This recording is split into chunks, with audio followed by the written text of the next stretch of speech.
So yun mga boss amo, mga kalakay, kamusta mga boss amo. Tayo ay may konting ano lang ituturo sa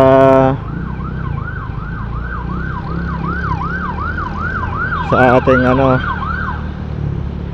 kalsada.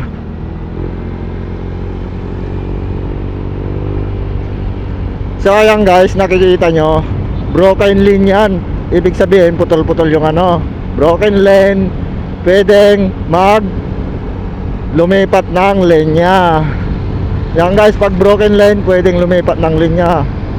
Pag straight solid lane, bawal lumipat ang linya ha. Tandaan nyo yan mga baguhan na kukuha pa lang ng driver license or student permit. Pag broken lane, pwede lumipat ng linya. Pag straight solid lane, bawal lumipat ang linya kapag straight solid lane.